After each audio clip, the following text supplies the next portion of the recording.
What's up, everybody? James Bushell here, and I'm back at you with another video.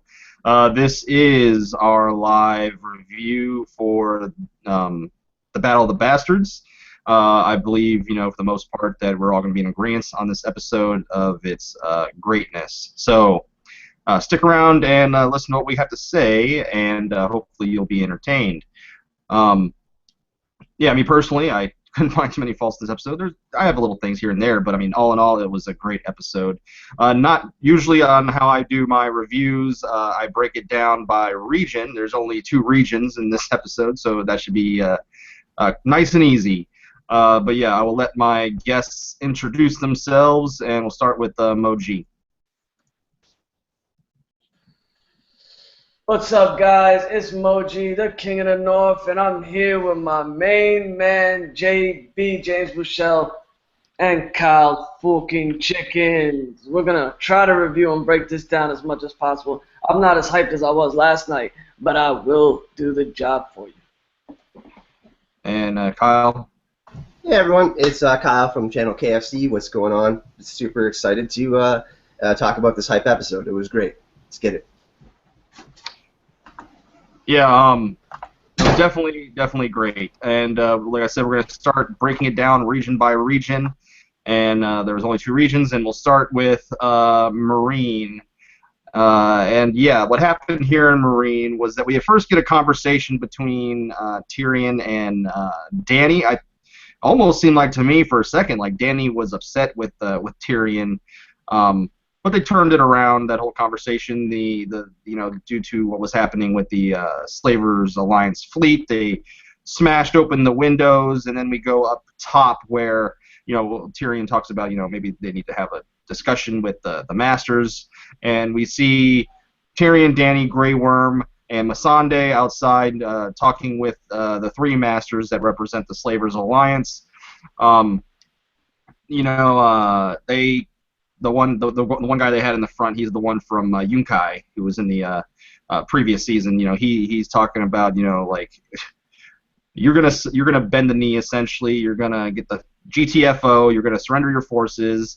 Missandei's going back to being a slave. Grey Worm's going back to be a slave, and we're killing your dragons. And of course, we all knew that Dany wasn't gonna have that.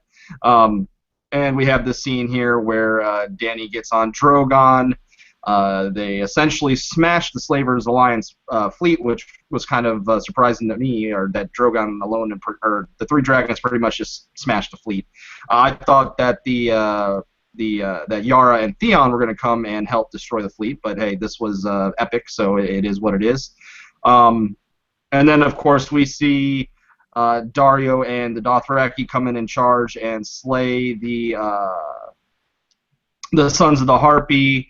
All is lost for the Slavers Alliance. The one from Yunkai and the other one were like, hey, Dany says pretty much, or Grey Worm says through Dany that one of them needs to die to pay for their crimes, and they try to sell out the lowborn noble out, and Grey Worm, he takes them out, takes the other 2 out with 1 slash.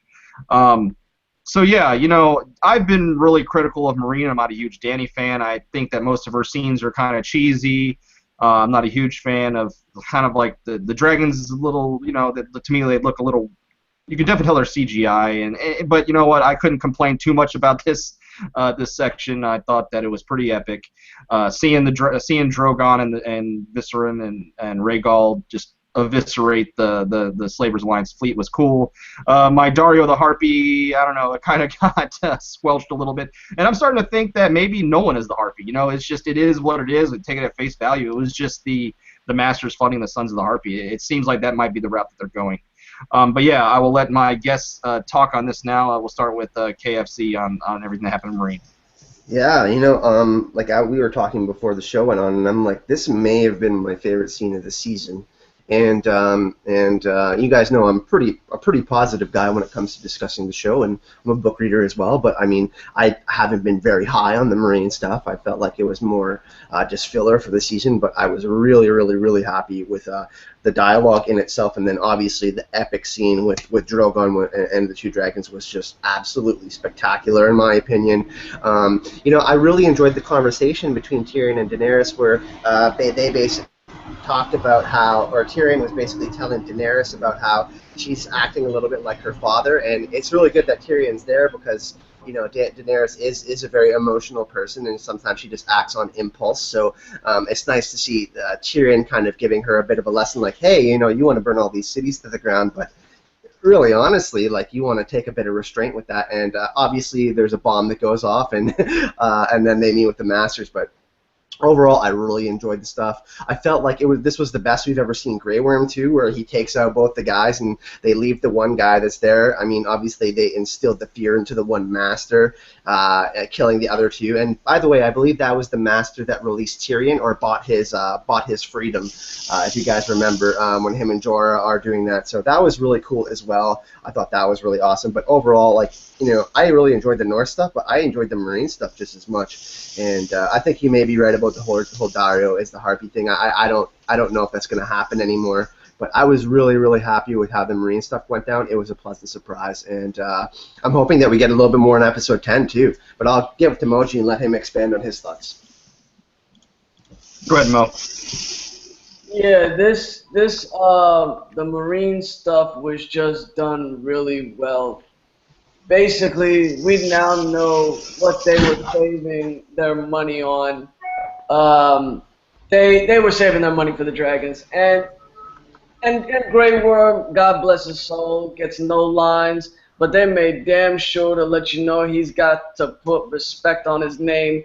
The guy just slices those masters like they're nothing, and those masters are idiots. Did you really think the Mother of Dragons would, after you had a pact with Tyrion and he gave you your lives back, he let you leave the city untouched, he gave you an ultimatum, and he gave you a favorable decision. No slavery for 7 years, and you can continue doing whatever you're doing, but I'll let you live, there'll be no fighting, and that's that. They decided to break the pact, they got big-headed, they're idiots, and the Mother of Dragons had to break it down. I mean, to really think you could go up against one dragon, let alone three, it's foolery on the part of the Masters, and I like the way Tyrion just was politicking, letting the Masters know you guys are idiots, you're done, and good riddance. And this was just a really great scene. I love the CGI all over. And Drogon, my God, he looks like a damn dinosaur. He looks like he's freaking Tyrannosaurus Rex on wings. I mean, Moji, can I throw one thing in here? And James, nobody can deal with nobody in Westeros can deal with Dany, right? I mean, like nobody. Like, she's top level final boss type stuff, right? Maybe the White Walkers. If she walks into Westeros with Drogon, Viserys, and Rhaegal, it's over. King's Landing's about to burn anyway. But there is nobody, just like Aegon the Conqueror 300 years ago. It's over. There's just absolutely... Drogon looks like a damn Tyrannosaurus Rex on wings, yo. Yeah, I essentially agree with that sentiment. Oh, shit. 1 second. Oh, yeah, I essentially agree with that sentiment. I'm not going to completely, when it comes to the Sons of the Harpy, I'm not going to completely bury it. I do think that my prediction was probably wrong, but I'm not going to completely bury it yet, just from pride's sake. I'm still holding on to hope till next episode. But yeah, when it comes to Dany, a lot of things that will occur. She has the power. If she was truly a mad queen, the world would plunge into chaos because she truly has that kind of transcendent power now with these three dragons. And yeah, I'm interested to see what happens with her character. And that's kind of the issue I have with the dragons in general, is because, yeah, Dany might be a good person, and the dragons are in good hands. But what happens when she dies of old age and her offspring is crazy and he controls the dragons? It could lead to chaos. That's my issue with the dragons. Do you guys have any similar thoughts to that or whatnot? Mo, did you want to go first? I just have a quick thought. Go ahead, Kyle. I was just going to say, someone in the chat just reminded me, I can't remember who reminded me that the music was absolutely phenomenal in this scene. I agree 100%. I felt like that even made the scene even more epic, and I know we don't talk about Ramin Djawadi a lot, but like that scene, when I heard that music along with everything that was going on, I was like, oh my god, this is like Lord of the Rings type stuff on TV. Like Moji said, it was groundbreaking, and I was just like, I was standing up. I was like, oh my god! Like, it's so hard to blow my mind and like making me like super impressed, and I was just like, this episode is probably better than Hard Home for me, and that's saying a lot. Like, that's how good it was, and the Mereen stuff blew me away because we haven't got a whole lot in Mereen, and it was just fantastic. I was just really happy.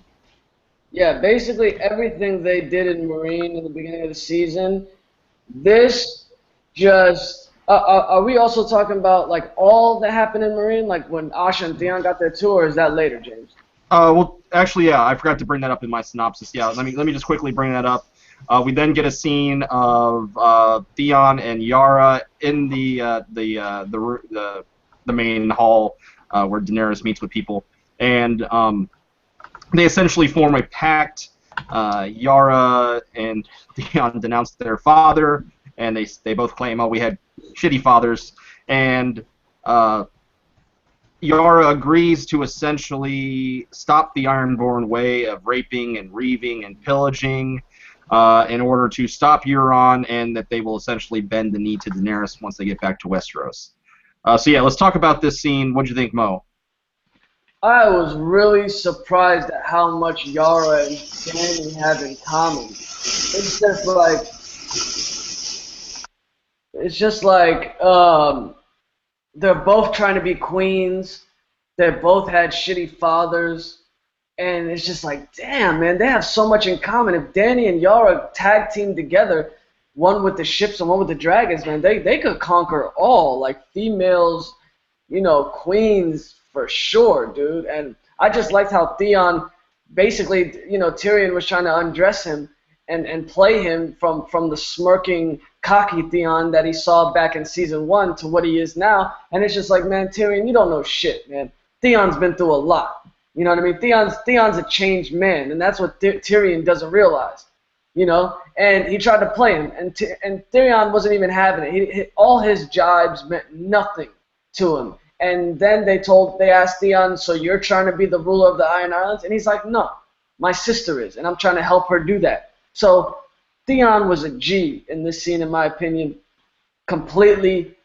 Obviously, Dany stole the scene, but Theon, in my opinion, showed some serious cojones talking back to Tyrion the way he did. It was a great scene.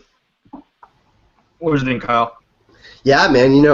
One thing that really stood out to me was how fast they basically gave up the Iron Islands way of life. We do know that it's a very masculine ingrained culture, and we do know that it's very hard to get out of that cycle because men do rule in the Iron Islands, and Daenerys was surprised herself. But Daenerys, we see how much power Daenerys has now, even with politics. She says, Yara, you guys got to give up the Iron Island way if you want to roll with me. Like, I'll help you take back the Iron Islands, but you can't rape or reave or pillage. That's done. And basically, the Iron Islands way of life is going to be done because no one's going to stop Daenerys. And I have a feeling we haven't seen a lot of Euron that. We're possibly going to see him next episode, and Daenerys will meet him out in open battle. It's up to. We'll see if we get a Dragonhorn. I'm not sure if we're going to get that. That's another story. But I thought it was awesome, especially how well Asha and Dany got along. I mean, they are kind of similar in some ways, and they all talked about how their fathers left the world in the worst place than they were. When they were in it, so I felt like that scene was cool too. Like I was a bit shocked how fast they got there, but I mean, I feel like it's a good alliance. I mean, we do know that some of the Greyjoys are shitty, but I think at least Theon and Yara have their heads on screwed on somewhat, somewhat good. Yeah, this wasn't my favorite part of the episode. It wasn't bad though. I did find it interesting that I was like, damn. Where was the security at? If Yara had a dirk hidden up her sleeve, she could have easily killed Dany if she wanted to. But I thought that was interesting. But yeah, I did enjoy the scene for the most part. It's interesting. What I found kind of interesting was, and I believe, actually, I'm looking at the chat. I believe Helen brought it up. It's kind of in the books where Yara or Asha is the one that brings up, that they need to essentially cultivate their own, crops and work themselves, essentially work for themselves on the Iron Islands as opposed to reaping them. They kind of put this characterization. It's kind of what they've done throughout the whole series, where they've kind of put these characterizations into Dany, how they want to portray Dany as, you know, they really want to prop her up. So, you know, it is what it is, though.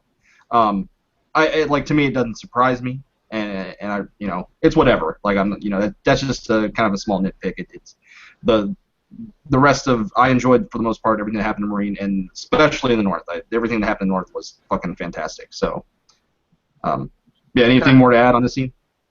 I mean, the cooperation between the Ironborn, you know, this splinter group of the Ironborn and Dany is just, you know, I want to see where this ends up. I loved how they did the pact shake, you know, where the two-hand clasp shake. I mean, it's just so much story could come from this. And, I mean, are we going to see it next season?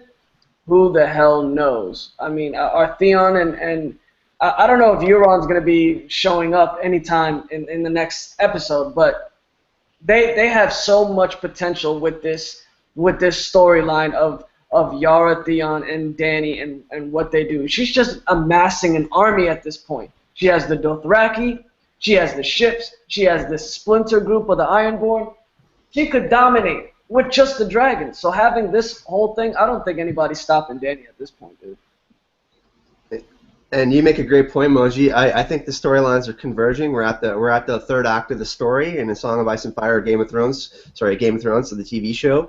And certainly we're going to have to get to the crux of the problem, which is the White Walkers at some point. But I think it's really awesome that we have all these characters that we see separately come together and have interactions. And all in their own ways, they've made transformations. I found this to be a very transformative episode where the characters were making ground in who they were, becoming a different person. And Miguel Sapochnik, the director, you know, he's known for making these huge battles and directing these amazing landscapes and scenes with this amazing large feel to it. But I felt the characterization in the episode was truly excellent. I felt like we got to see different sides of characters that we'd never really seen before.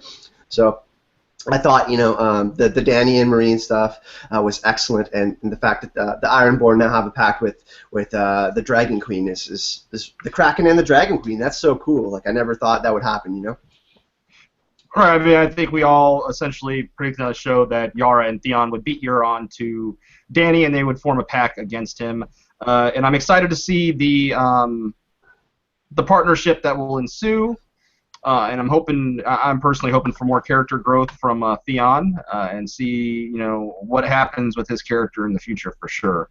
But yeah, anything more to add, or shall we move on to the North? Okay.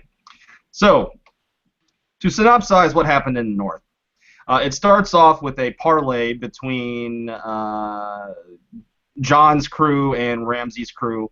You know, we see Lord Karstark and Lord. We see Small John Umber. On Jon's side, we see Davos, Tormund, and Sansa.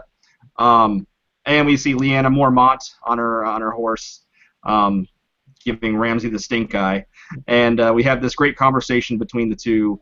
You know, one of them particularly interested me was when Ramsay said, "Oh, Jon, your swordsmanship is legendary in the North," and yeah, they had this great back and forth. You know, Ramsay opened up calling him a bastard, and we see sort of the psychological games that he's playing. He brings up that he has Rickon. He shows that he has Rickon. Sansa, you know, tells Ramsay, "You are going to die tomorrow," and then she bounces out of the picture. After the parlay, we get a scene in the tent between Sansa and Jon. We see, you know, that they might not be on the same page completely. Jon wasn't kind of listening to what she was saying. There's some trust issues here. But after that, we get to a scene between Jon and Mel, where they have a discussion as well, and it was interesting. I thought it was kind of foreshadowing something that was going to happen later in the episode, but it didn't happen. Where she says, you know, or he says, "If I die, don't bring me back." She says, I don't listen to you. I listen to what the Lord of Light says. So I will bring you back regardless of what you say." And that was an interesting dynamic. After that, we have a scene. I did forget that there was a scene where before he was talking to Sansa, that they kind of talked about their battle plans and how they didn't end up following it for the most part. They were supposed to be patient. They were going to set up big trenches, or when the mounted cavalry came towards them, they'd fall into the trenches. It didn't happen due to what happened later that we'll talk about. After that occurs, we have a scene between Tormund and Davos, where Stannis gets brought up again. They talk about how they followed the wrong men and that Jon might be the right guy. And I thought it was funny. Tormund says, "What do you do before battle?" Davos says, he walks away from everyone so he can essentially, so he can shit himself before a battle. And of course, then we do see Davos later. We see him walking around, and he gets to the pyre, and of course he sees the burnt stag that he gave Shireen.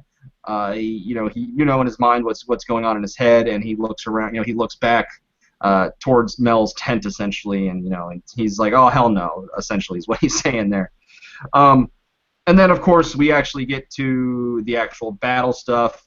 It starts off with Ramsay. They have this line formation, and you see Jon across the battlefield, and he tells Rickon, it's time for some games.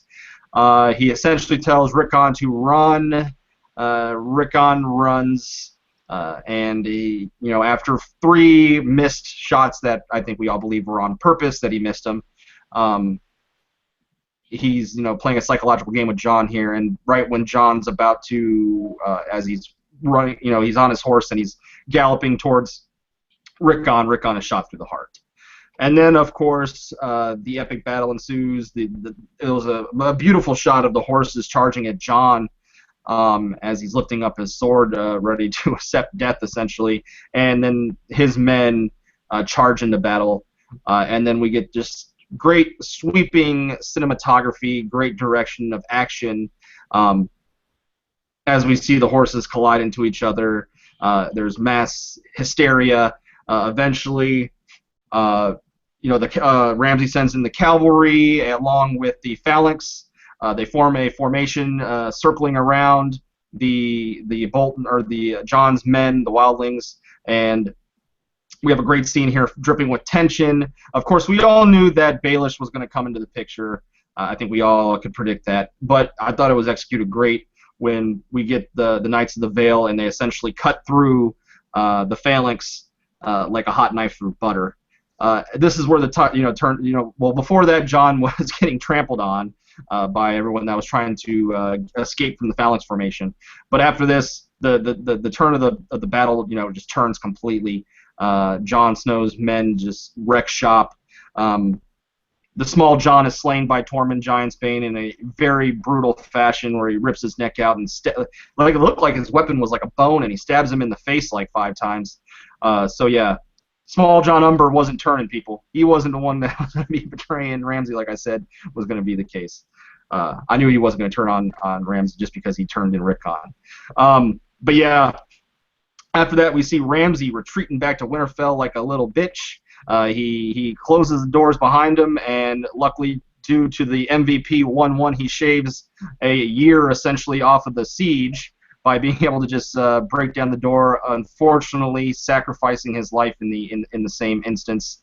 And then because he is killed by Ramsay with the last arrow, and then Ramsay essentially finally accepts the 1-versus-1 fight between Jon and Ramsay. He's a bowman. He's not necessarily a swordsman, so he tries to shoot Jon 3 times, but Jon is able to absorb the arrows with the shield. And then I predicted pre-season that Jon was going to kill Ramsay via his own fists. It almost happened. He was just about there to make my prediction right on that. But right before right before he was about to take the life out of Ramsay, he takes him, locks him up, and then of course we see Sansa there. It was foreshadowed earlier in the episode when Ramsay said that he's been starving his dogs for 7 days. Sansa turns his own dogs against him, and his dogs eat his face, literally.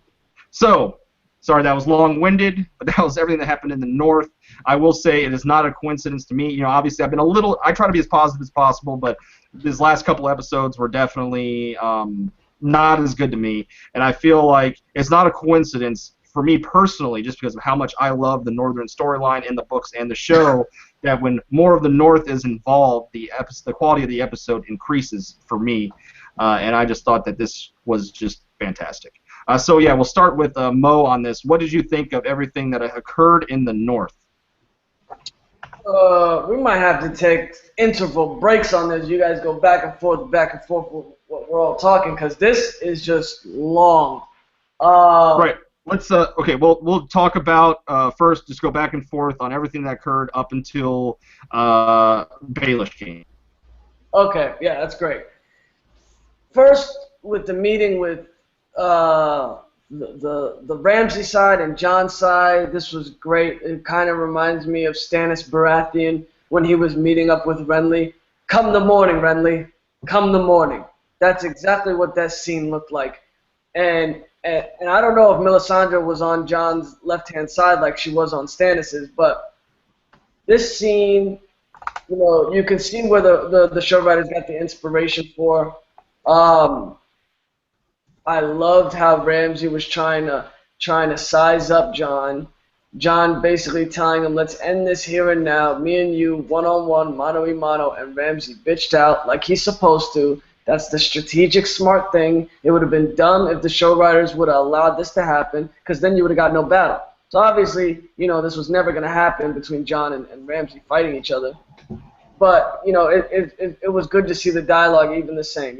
Two warriors that have everything on the line here. One of them's dying after this. So basically, let's see whose words are stronger than the other. And then, special shout out to Lyanna Mormont with her stink eye for Ramsay. That was sweet to see the little girl back into the picture. And then moving on to the battle, they got me thinking Jon was going to die about 4 times in this battle. The first one was when Jon, when the cavalry, Bolton cavalry, is coming towards him, the beginning of the fight. And hold on, was this after the Rickon thing, James? Yes, this was after Rickon thing, yeah. Oh, okay, let me rewind then. Let me go to Rickon. This Rickon scene pissed me off a little bit. I was watching the episode with my little brother, and I'm sitting there like, run, motherfucker, run, get to the left, get to the fucking left, maneuver, do something. And he wasn't doing it, he just ran in a straight line. And, I mean, I guess you got to do that for a dramatic effect. I get it. It's not realistic, but it's for dramatic effect, so I'm going to let that slide. And Sansa told Jon, she said, Ramsay's killing Rickon, so forget about it, Jon.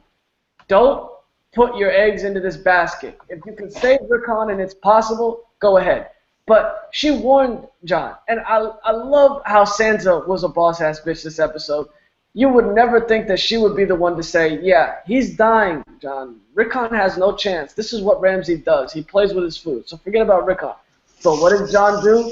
He goes and worries about Rickon. He dies, and Jon could have got himself killed for this. He could have got himself killed for this. Immediately, when Ramsay killed Rickon, he sends the Bolton cavalry after him, and Jon is just sitting there looking dumb, waiting for the cavalry to hit him, and boom, freaking, I don't know if it was Tormund's clique, but whoever his clique was that came in to save him, this was massive, and I loved it. Go ahead, Kyle. Yeah, so there's a few parts that really stood out to me. The conversation between Ramsay and Jon was awesome, and one line that really stood out to me was, "Will your men want to fight for you when they hear you wouldn't want to fight for them?" I felt that was a really cool moment when Jon is kind of just like letting him know that he's not going to be manipulated by Ramsay in that current moment. So I felt that was awesome, and then Sansa telling Ramsay that, hey, you're going to die, and that ended up being foreshadowing, which was really awesome. I kind of want to go back to the tent scene, specifically to Davos and Tormund, where they were talking about Jon, and then Tormund says Jon isn't a king to Davos, and then he asked Davos if he wants to go have a drink, wants to go drink some sour goat's milk. I thought that was really funny. He's like, I don't want to drink that shite that you guys drink in the north. And then, obviously Davos declines and said he's going to go walk and take a shit or something, and then he finds Shireen's stag. So that was really cool. I felt that scene was really well done. But the Jon is not a king thing really stood out to me. It was like a little foreshadowing for me. So that was really nice to see that conversation between two men that really know a lot more about John than most people do. The Davos walk was interesting as well. Obviously, him discovering the whole Shireen stag burning at the pyre. I think we're going to get something epic next episode. Obviously, in the preview, we see that Davos is pretty upset, and he brings up some stuff to John in a council when Melisandre is there. But jumping into the battle, I was disappointed that Rickon died. I was hoping that we could get another Stark reunion. Unfortunately, it wasn't the case. And Ramsay did the perfect thing. He got John to lose his cool and, basically screw up their plan with the two trenches so they couldn't be hit from the side. Pardon me. Obviously they ended up, there's epic battle. John fought with the ferocity of 10 men, in my opinion. I have to go back and rewatch the battle again. I watched the episode a second time this morning, but overall the battle scene was crazy. All the horses everywhere. I believe there was something like 90 horses in the battle, so they used some of the biggest horse trainers in the world for this particular shot, which was amazing. At one point I was really worried that John might die because, James said, there was some foreshadowing there potentially with John saying not bringing me back after the battle and whatnot. So I was happy to see John get out of that pile, and I was really happy to see Tormund take a bite out of the small John's neck. He bit him in the neck first, and he started bleeding, and then he stabbed him with what seemed to be some sort of sharp stone. So that was really cool. But overall, man, the battle was just amazing. But the dialogue, which was really the stuff that captivated me this episode, the stuff about John not being king, and the funny conversations between Davos and Tormund.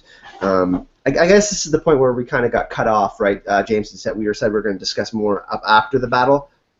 Yeah, just right when Baelish came into play. I have one final thought. Obviously, when Baelish showed up, it was kind of like Gandalf showing up in the Two Towers. We get the horn, and everybody's all excited knowing that the cavalry is there to save them. So I thought that was an interesting parallel there. Obviously, Littlefinger isn't Gandalf, but he does have his ways. But it was just awesome. I mean, we see Ramsay obviously knowing that he lost, taking off, and then I guess that's where we're kind of going from here. Jon and 1-1 and Tormund chasing them into Winterfell. Yeah.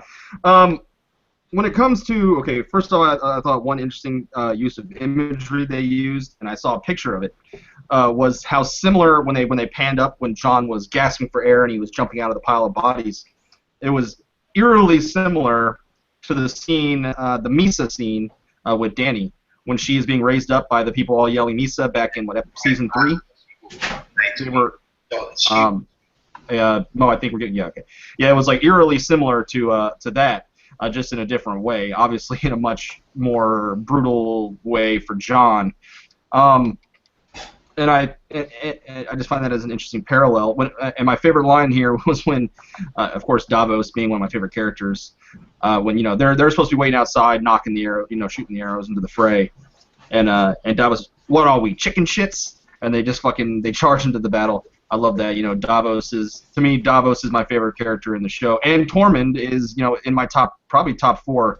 I really like. I like Davos in books too, but Tormund is a lot better character in the show, in my opinion, than he is in the books.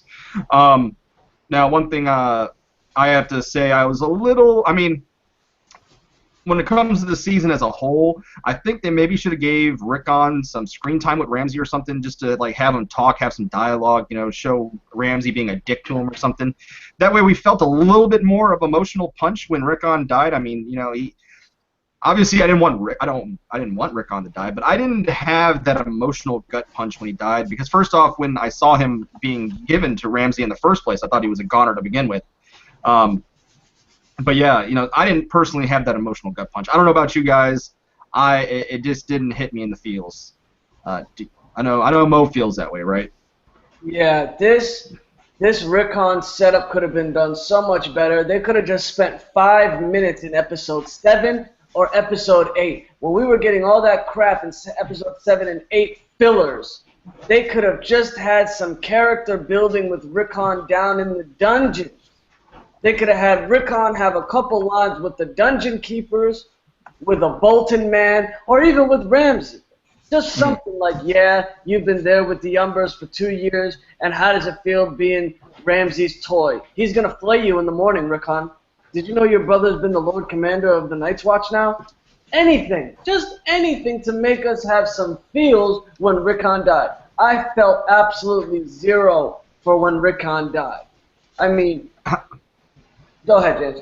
Yeah, I'll just ask Kyle, how'd you feel? Like, do you agree that there was a lack of emotional gut punch when Rickon died? Yeah, ditto. I pretty much had.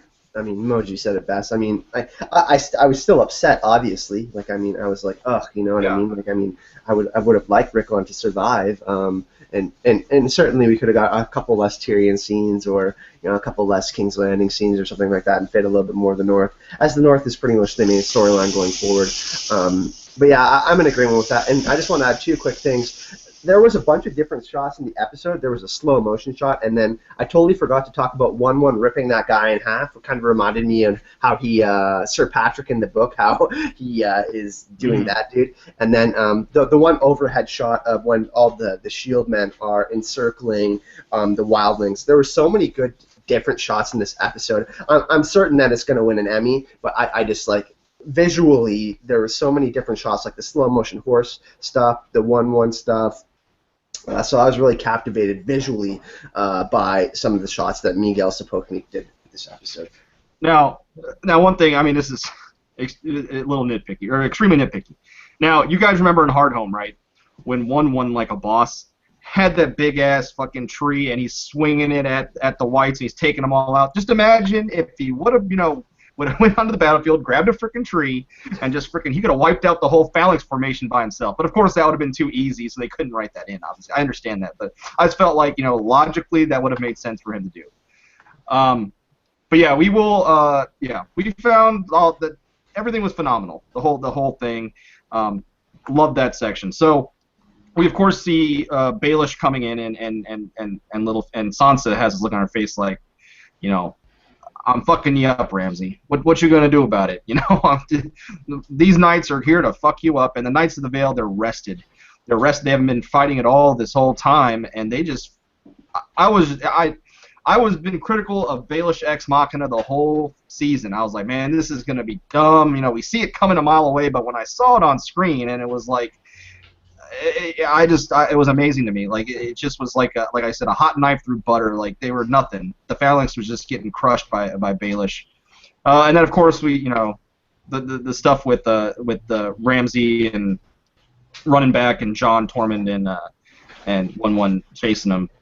And you can see the look on Sansa's face just change. Like, Jon, you're making a fucking mistake here. This is what he wants.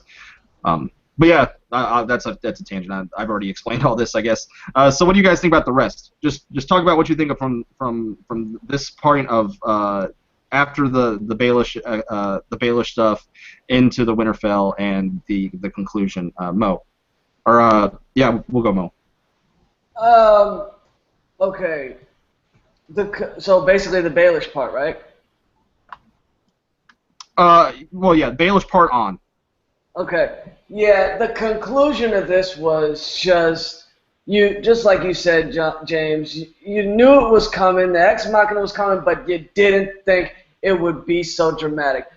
I thought the battle would be blood, sweat, and tears, exactly like it was, and then at the last second, with maybe one, cavalry troop versus a bowman troop, and Jon on his last legs, that the Vale army would come in. But the Vale army came in at a particularly important part. They came in when the shield wall was not budging. They were all swimming in bodies. They were suffocating. Jon was suffocating. Tormund got hurt a little bit. And the Bolton shield wall was just stabbing and pulling back and stabbing and pulling back and just picking off the wildlings one by one. And then you see Baelish on the hillside looking like a white, chivalrous knight, and the Vale army sweeps in. Oh, man, was that sweet. It was so sweet. You never thought it would happen the way it did, but it happened. And they just fucking rolled them like a bowling ball in a pinball machine. It was just sweet all around. And then you see all of a sudden 1-1, Jon and Tormund running up the hill, and you're like, what the hell is Tormund and 1-1 about to help him kill Ramsay? And then they straight up go into the gates of Winterfell, and you're like, how are they going to get in? Ramsay's got the crossbows at the top. Ramsay's running and hiding. Hit one of the Bolton men, tell him, we lost. There's nothing we can do. And then Ramsay, you can see his brain is thinking right now. He's trying to determine what game he should play next to win. And then 1-1 busts through the gates. He is covered in crossbows. I did not think he was going to die once he got past the battle. Once they were through with that part, I thought 1-1 was living, and he wasn't. And then you think he's going to live for a little bit when he hits the ground with his knees, and then boom, Ramsay fucking clips him in the eyes. So sweet. I'll get to the Ramsay torture part later, but just the whole build-up with Baelish and then going into Winterfell was so sweet, man. Yeah. Okay, Kyle, talk about Baelish up until the actual everything essentially before Sansa and Ramsay. Okay, sweet. Yeah, I thought Baelish and them showing up was very reminiscent of Stannis and how they showed up and took apart the Wildlings. We do know that when we're discussing strategy earlier, Tormund brings up that exact point. So it actually happens later to the Boltons, which is really interesting. I was super happy to see Baelish show up, but obviously he's going to have to demand something from Sansa, so I'm not excited about that. And then obviously I was pretty upset to see 1-1 take an arrow in the eye, but I was really, really excited to see Jon beat the crap out of Ramsay with his bare hands. You could see the fire within Jon at that moment. He was like, I've had enough. I'm dealing with this situation. I don't care what Ramsay has. And he could have ended him right there, but he gives Sansa that look, and he's like, you know what? You've suffered through worse than I have with this guy. I'm going to let you finish him off later, and we'll talk about that later. But overall, super happy. We finally get a win in the category of the dudes that we like. We've been wanting the Starks to come back for, 6 seasons now, or five full seasons? So finally we get a victory, or I wouldn't call it a huge victory because so many people died, and it came at a great cost, but I was really excited to see the Starks triumph. And overall, the battle stuff was just amazing. I mean, I'd probably rank it up there with the Watchers on the Wall stuff, so I was very happy. And obviously, the next stuff after that was good as well. I actually thought that the battle surpassed Watchers on the Wall, and I even think Hardhome's a little bit better, just because there was more wonder and awe with it because of what they were fighting. They weren't fighting men; they were fighting creatures, and we saw the Night's King and stuff. That was, but I think as far as the actual action and battle, I think it was executed better here in this episode. I think it was the best they've ever done. And I forgot to bring up earlier, the first slow motion shot of the horses. This was right when the battle was starting. The first slow motion shot of the horses, and the visceral nature of the collisions that were happening. I felt it in my house. So that's a tribute to the director, and I thought the action was fantastic. As for everything that occurred here, I predicted that 1-1 was going to die along with a lot of people, just because of the way that they've been kind of going with their CGI characters.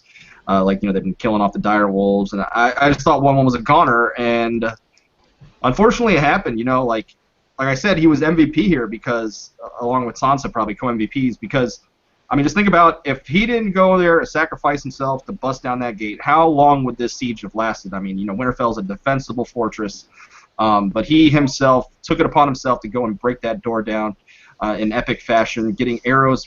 I thought he was dead regardless of when Ramsay hit him in the eye. I thought he was dead regardless, but just that for sure was the end of it. And just the look that Jon, Jon was giving him a look thanks for your sacrifice, man, and it was sad.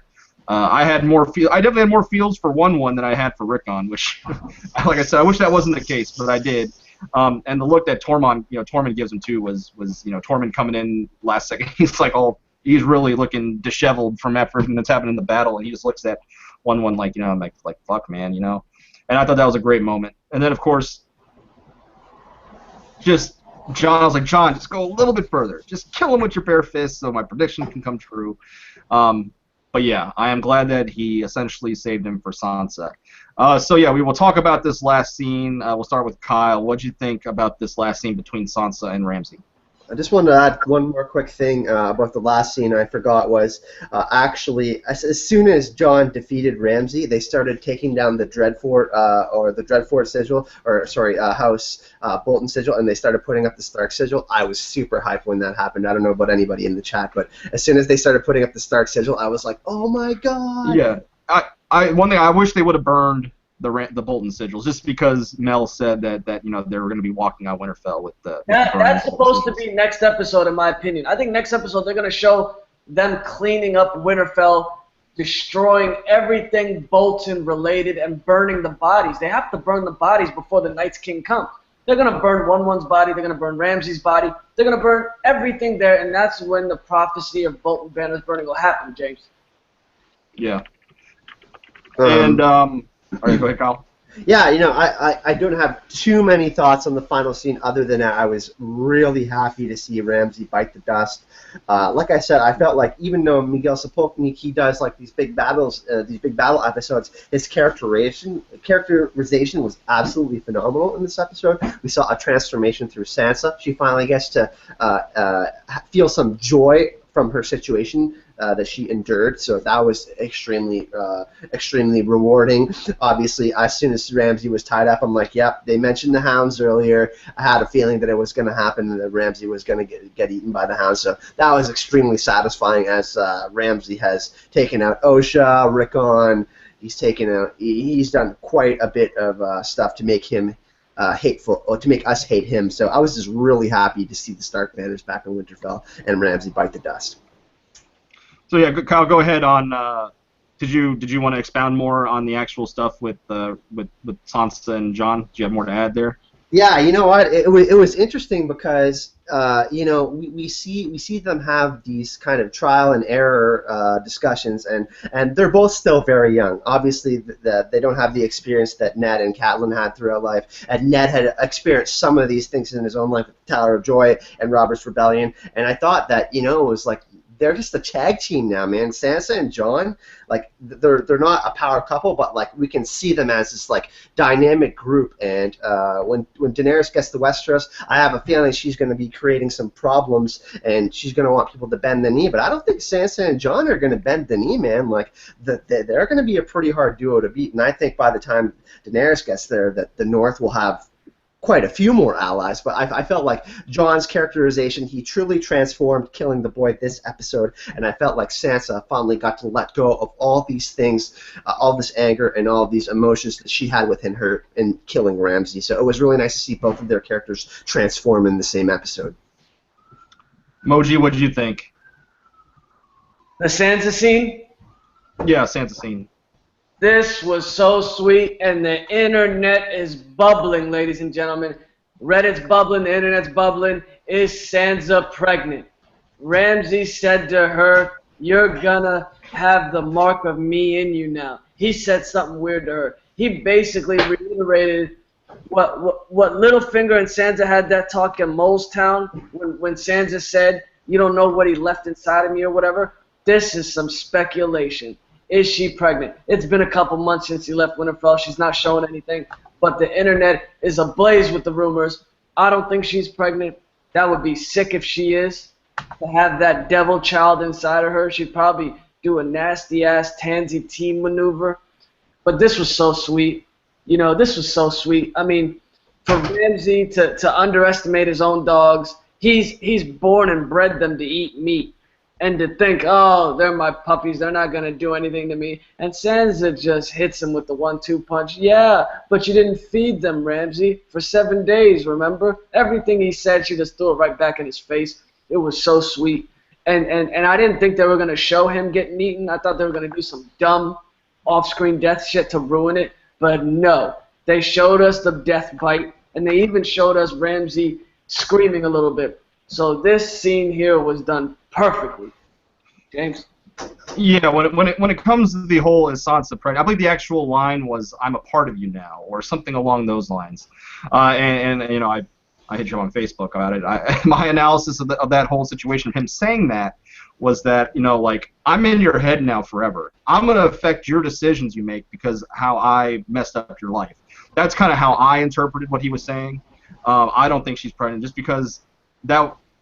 would have happened. What, like episode 6 of last season, I believe, was the episode that the stuff was occurring that no one liked, what was happening between Sansa and Ramsay, and I just think by now she would have had a large bump or something, at least a baby bump, at least a small one. So I don't think she's pregnant. I believe that like I said, it's him affecting her mentally, her life going forward. She will never forget him, regardless of his death. She will never forget what he's done to her. I think that's what kind of he was saying there. As opposed to the actual death scene, I actually I thought that it was possible that she was going to kill Ramsay for sure. I thought it was going to be like like they would hold him down and she would stab him or something.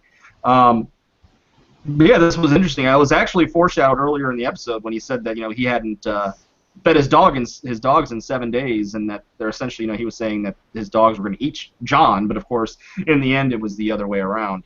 But yeah, to me it was fantastic, and when she turns around she has this grin on her face like it's over. Ramsay Bolton is dead. The monster has been slain. I forgot about that walk. That walk was so sexy. She looked like she was on the runway in Paris, ladies and gentlemen. She looked like she just left a fashion show, walking out of there looking like a little she-wolf, looking sexy as shit, back in Winterfell and just doing her thing. The head bitch in charge, Sansa, the Queen of the North. Yeah, I was all about it. It was awesome. So yeah, that's essentially the episode in a nutshell. Let's see here. We got 9 minutes left, so let's give some ratings here, and after that we'll briefly touch on on what I find to be the most interesting thing to have heard in the previews that we saw from next episode. So Mo, let's get your rating and your overall thought of the episode. Whew. I don't think they could have done. They could have only done maybe one thing better in this whole scene, in this whole episode, which was, in my opinion, the Rickon situation.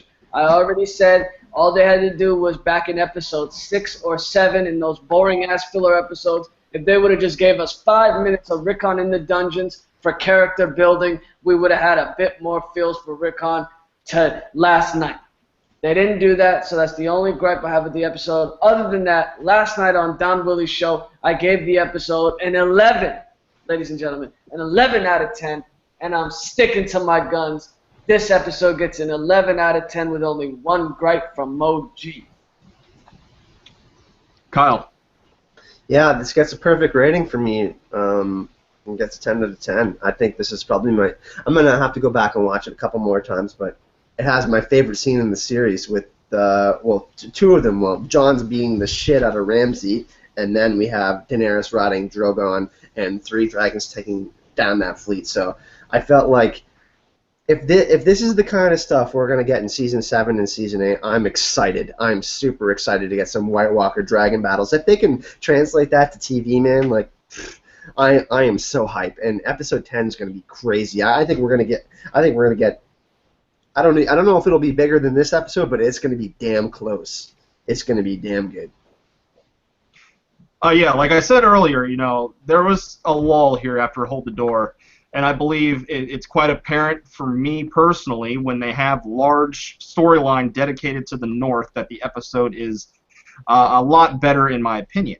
To me, like I said, last night I gave it a 9.75. And like I said, I essentially had the same gripe as Mo.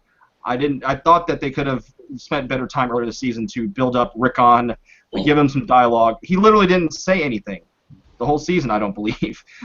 They literally brought him back just to kill him. I think that he should have had some dialogue, have a conversation. I think it would have been great. This is just me. I think it would have been great if he would have had a conversation with the Small John Umber. Like, that way you also even have a little bit of build-up with Small John Umber's character as well. Like they have a conversation like...